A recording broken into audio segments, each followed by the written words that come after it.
வணக்கம். To-do lists. Let's first understand why we have to-do lists. We can't do everything at the same time. ஒரே நேரத்தில் எல்லாத்தையும் பண்ணி முடிச்சிட முடியும்னா to-do லிஸ்டே தேவையில்லை. எதிர்காலத்தில் பண்ண வேண்டிய விஷயங்களை மறந்துடக்கூடாது. அதுக்கு வேறு வேறு ப்ரையாரிட்டிஸ் இருக்குது. அதனால் we create a to-do list. But some people have done some research. நிறைய பேர் நிறைய to-do lists வச்சுருக்காங்களே, அவங்க அதில் ஒழுங்காக பண்ண முடியறதா அப்படின்னு they have done some research. 3 important findings. Number 1, நீ என்னதான் முக்கினாலும் unfinished to-do listன்னு எப்போவுமே இருக்கும். Things that you want to do someday in the future at least will always remain open. To do 0 அப்படின்னு வந்ததே கிடையாது யாருக்கும். The second discovery they made is பண்ணி முடிக்கிற காரியங்கள் டக்குன்னு முடிஞ்சிடுற மாதிரி காரியங்களை நிறைய பேர் பண்ணி முடிச்சிடுறாங்க. I know some people who add to the to-do list things that will take less time than the act of adding. To-do listல போடுற நேரத்துக்கு அந்த வேலையே முடிச்சிடலாம். அதை போட்டுட்ருப்பாங்க to-do listல. So done quickly if at all. மூணாவது அதில் ஃபைண்டிங் என்ன பண்ணாங்க அப்படின்னா, நீ பண்ண நினைக்கிறது ஒன்று, பண்ணி முடிக்கிறது something completely different altogether அப்படிங்கிறத they discovered.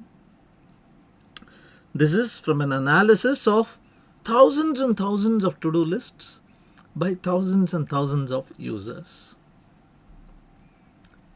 So, what exactly is the problem? To-do listக்கு என்ன இன்ஃபெக்ஷன் இருக்கு, என்ன வியாதி? 2-3 விஷயங்களை காரணமாக சுட்டி காட்டுறாங்க. to-do list ஏன் ஒர்க் அவுட் ஆக மாட்டேங்குது அப்படிங்கிறதுக்கு. The first reason most experts say is, first of all, you have too many to-dos. Some people say you should have only 3. One famous scientist says you should have only 1 to-do. ஒன்று தான் இருக்கணும். But typically to-do lists run 25 to 75 items. ஒரு வாரத்தில் பண்ண வேண்டிய வேலையை ஒரு நாளில் தலையில் வச்சுன்னு உட்காந்துருப்போம். The second observation why to-do lists fail is there are too few to don'ts. எனக்கு பண்ண முடியும், இப்போது எதை பண்ணுறதுன்னு தெரியல அப்படின்னு யாருக்குமே இல்லை. நிறைய பண்ண இருக்கு எல்லாருக்குமே. பட் எதை பண்ணக்கூடாதுன்னு தெரியலங்கிறது தான் நிறைய பேருக்கு problem. What do I say no to? What is on my to don't list? நான் இன்னைக்கு என்ன பண்ணுறேனோ இல்லையோ இதை மட்டும் பண்ணிடக்கூடாதுன்னு ஏதாவது வச்சுருக்கியா?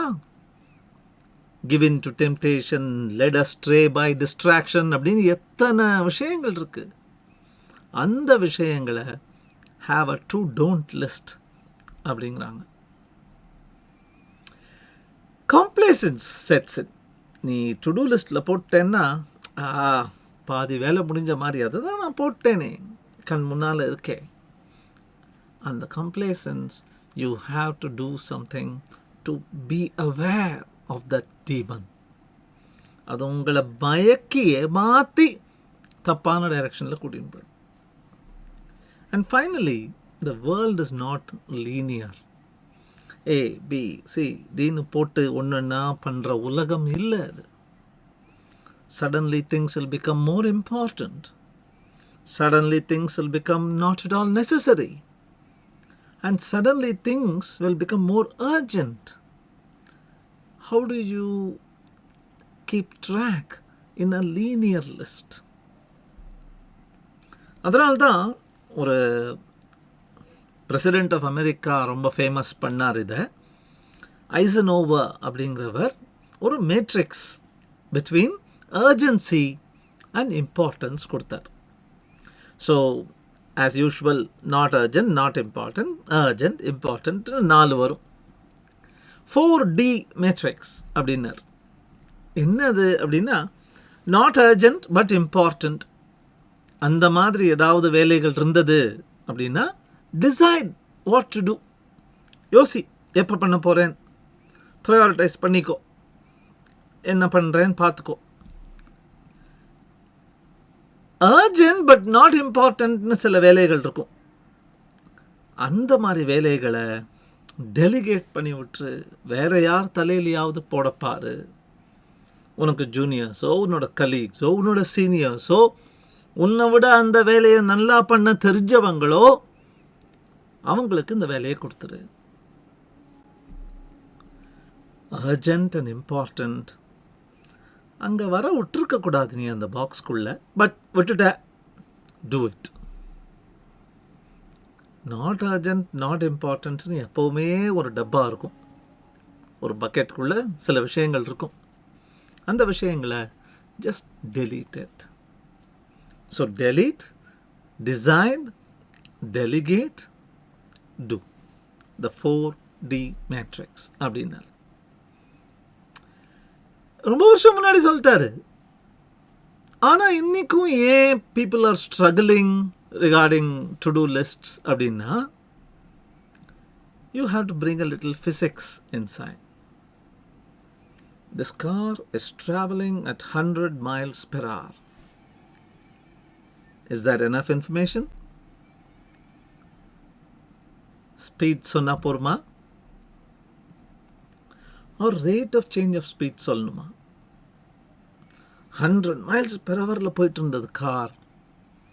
காலை பயங்கரமா அமுத்திட்டான் பிரேக் மேலே அப்படின்னா, the car is going to slow down and stop.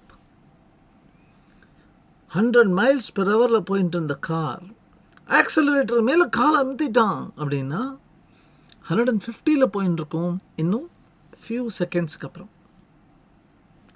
Do you understand what I am getting to?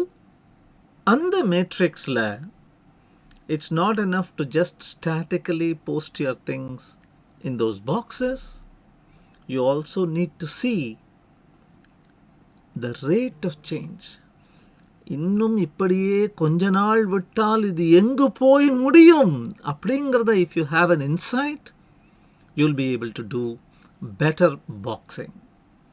So இப்போ உதாரணத்துக்கு பாருங்களேன், நாட் அர்ஜென்ட், இம்பார்ட்டண்ட் அப்படின்னு ஒரு பாக்ஸ் இருக்குது. அந்த பாக்ஸில் இருக்கிற சாமான்கள் நாட் அர்ஜென்ட் ஆனால் இம்பார்ட்டண்ட். பல்வலி இப்போ அர்ஜென்ட் இல்லை, ஆனால் அது இம்பார்ட்டண்ட், ஃபிக்ஸ் பண்ணி ஆகணும். விட்டு வச்சிங்க, அர்ஜென்ட் அண்ட் இம்பார்ட்டண்ட்டில் போய் நிற்கும். Not urgent, important. கலீக் ஒரு கொஸ்டின் கேட்டிருக்கார், பதில் அனுப்பணும். நாட் அர்ஜென்ட் பட் இம்பார்ட்டண்ட், அனுப்ப முடியல, கொஞ்சம் நேரம் ஆச்சுன்னா that colleague would have found a solution by herself. The problem will vanish and become not urgent, not important. Do you see? இன்னொரு உதாரணம் பாருங்களேன். Assume you have urgent and not important. ஒரு உதாரணத்துக்கு குழந்தைகள் பசி பசி அப்படின்னு கேட்க ஆரம்பிச்சிடுச்சு. நீங்கள் வேலை பண்ணிகிட்ருக்கீங்க, குழந்தைகளுக்கு பசிக்க ஆரம்பிச்சிடுச்சு. So it is urgent but it's not important. Cook மாமி வந்துடுவாங்க, கொஞ்சம் வெயிட் பண்ணு அப்படின்னு சொல்லலாம். But what if the cook calls you and tells you, I can't come now, I am not feeling sense of smell or taste, do you still want me to come அப்படின்னாங்க வச்சுக்கோங்க. The problem becomes urgent and important, you have to cook. அதே example எடுத்துக்கோங்க. Cook மாமி வரலான்னு இருக்காங்க. You immediately decide, let's go out and eat. No problem, it becomes not urgent, not important. So, during the passage of time, what happens to the problem that you have been facing? What happens to the challenge? Does it move boxes? That might be an interesting derivative approach. இந்த ஃபிசிக்ஸில் மேத்ஸில் derivative அப்படிம்பாங்க. Rate of change of.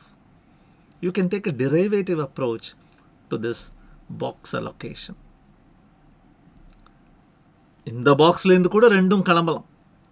Not urgent not important could become not urgent important. Not urgent not important could become urgent not important.